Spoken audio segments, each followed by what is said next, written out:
Hey, where are you right now? I'm not sure. Don't upset me. There's nothing belonging to us in the house. What's happening? Well, I packed up all my things and left, okay. I don't get it. Why would you leave? Well, we got divorced, so it's not up for me to leave, right? Divorced? I'm the one who filed the divorce papers. What? My name is Claire. I'm 35 years old and work in an office. I'm married to Evan, and we've been together for 5 years. Evan used to work at a company, but he quit his job 2 years ago to start his own business. Unfortunately, his business hasn't been doing well, and we've been struggling financially for the past 2 years. Luckily, I have a good income, so we're able to make ends meet. Our relationship as a couple is okay, not great, but not terrible either. However, I have a big problem with my mother-in-law and sister-in-law who live in my husband's family home. Every time I see them, they make fun of how I look and always find something to complain about. It really upsets me and makes me feel stressed out.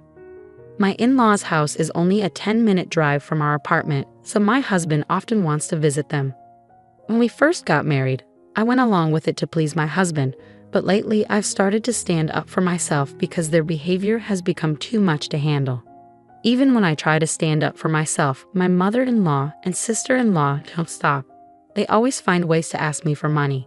Hey Claire, I need $500 to buy a birthday present for a friend. Can you give it to me? $500? What are you buying? I'm planning to gift a trip, and I'll be going too. No, that sounds odd. It's like I'm footing the bill, and I can't afford to give $500. You're so tight-fisted. Claire, are you a miser? Even though Evan supports you. Excuse me? I'm the one supporting him. My husband hasn't contributed anything to our living expenses in the past year, and you, sister-in-law, should get a job. It's not okay to be unemployed at your age. Why does my mother-in-law accept my sister-in-law's unemployment? I wanted to say all of this, but my husband interrupted.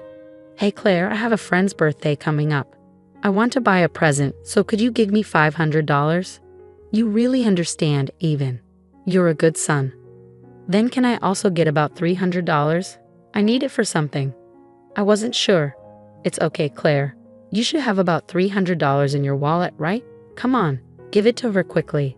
My husband, maybe out of pride, made me give the money to my sister-in-law without hesitation.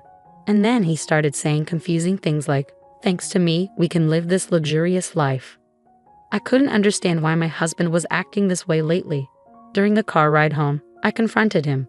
Why do you act like this? I have my pride as the eldest son. He started saying even more confusing things. This led to a big argument. Once you give them money, they become bossy. What's wrong with making my own mother happy? We can't afford to live that lavishly, you know. Do you get it? You're not contributing anything to our living expenses. So what? We got a big bonus this summer. Don't rely on that.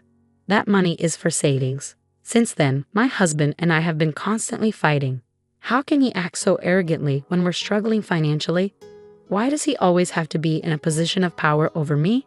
His flaws are becoming more and more apparent. I realized I didn't have to put up with things I didn't like just for him. So when he recently said, "We're going to my mom's," I responded, "You go by yourself." My husband tried to argue, saying, "What do you mean? It's normal for the wife to come too." But when I pointed out, "So you're abnormal because you don't come when we go to my parents' house," he got annoyed and said, "Do whatever you want," then went to his parents' house alone. A weekend without my mother-in-law and sister-in-law was such a relief. It felt so comfortable and nice. With some free time to myself, I focused on working towards my dream, and that dream is to buy my own home. I spent time researching online and ordering brochures. My dreams and aspirations were growing, and just thinking about my new house made me excited. As I looked at different furniture options online, I imagined carefully arranging them in my future home. Lost in these thoughts, time passed quickly, and before I knew it, evening had arrived and my husband was back. "Oh, welcome home." Oh, is he still upset? How childish. He should act more mature as a grown man. I wasn't trying to cater to my husband, so I continued making dinner without speaking to him. Then out of nowhere, my husband spoke up. "You've been quite bold lately, huh? Standing up to me and saying you don't want to see my mother and the others." Defying, we're equals in this relationship. Besides, your mother and the others always criticize me, so I don't want to visit your parents' house anymore. That's what I mean by being bold. Normally, wives are expected to obey their husbands. If you say I can't do that, you're talking about divorce, right? Divorce? Are you surprised that I wouldn't mind being divorced by you? But I'm really upset with you. I've already prepared my part of the paperwork, so it can be submitted anytime. I'll let it go this time, but if you defy me again, it'll be an instant divorce.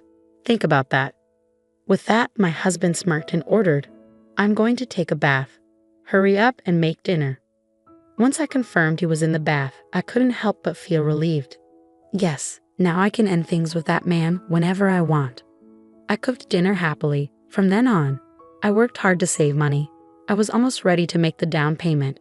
It was difficult to contain my excitement and keep from smiling. But in front of my husband, I acted calm.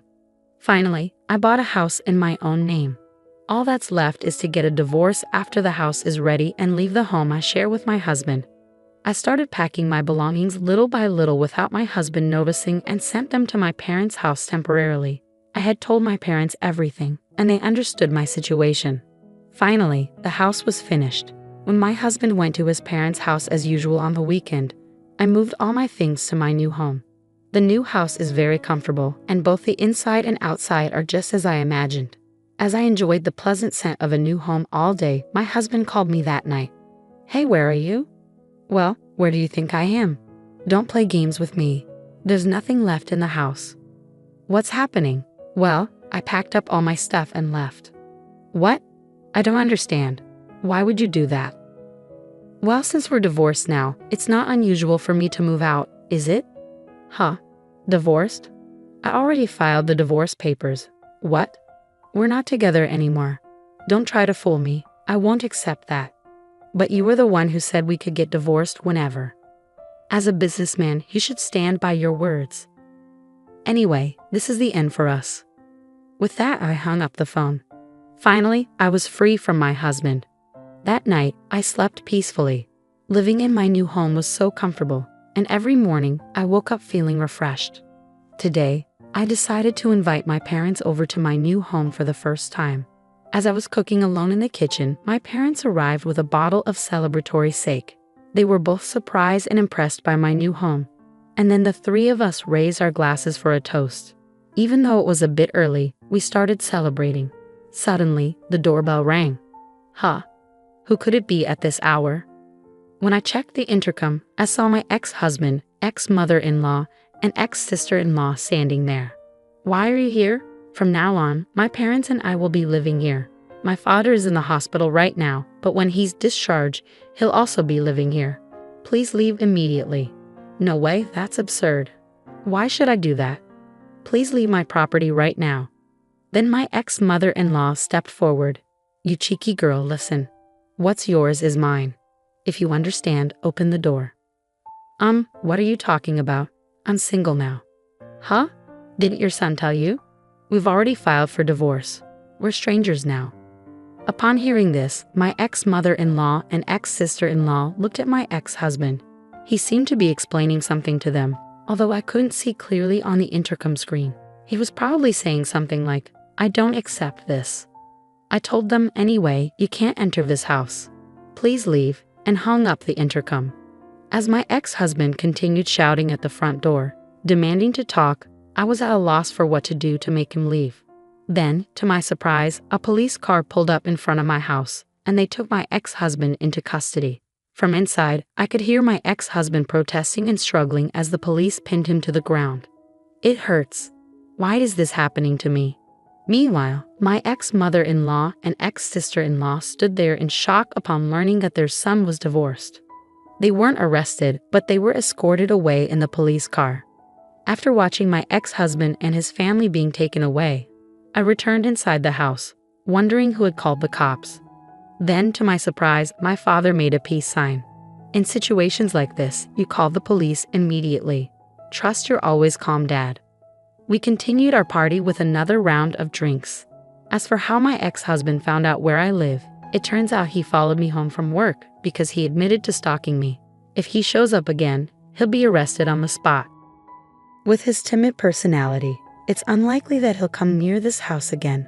I also obtained a restraining order against his family. After the incident, it seems my ex-husband's business went downhill, and he accrued a lot of debt. With the divorce, the financial support he and his family were relying on from me was cut off. Additionally, with his father in the hospital, they had no source of income, so they had to sell their house. It's a case of reaping what they sowed. On the other hand, I invited my parents to live with me in my new home. They're very happy, calling me incredibly filial, and they're enjoying life in our new home. I want to continue cherishing my parents and live happily as a close-knit family. With his timid personality, it's unlikely that he'll come near this house again. I also obtained a restraining order against his family. After the incident, it seems my ex-husband's business went downhill, and he accrued a lot of debt. With the divorce, the financial support he and his family were relying on from me was cut off. Additionally, with his father in the hospital, they had no source of income, so they had to sell their house. It's a case of reaping what they sowed. On the other hand, I invited my parents to live with me in my new home. They're very happy, calling me incredibly filial, and they're enjoying life in our new home. I want to continue cherishing my parents and live happily as a close-knit family.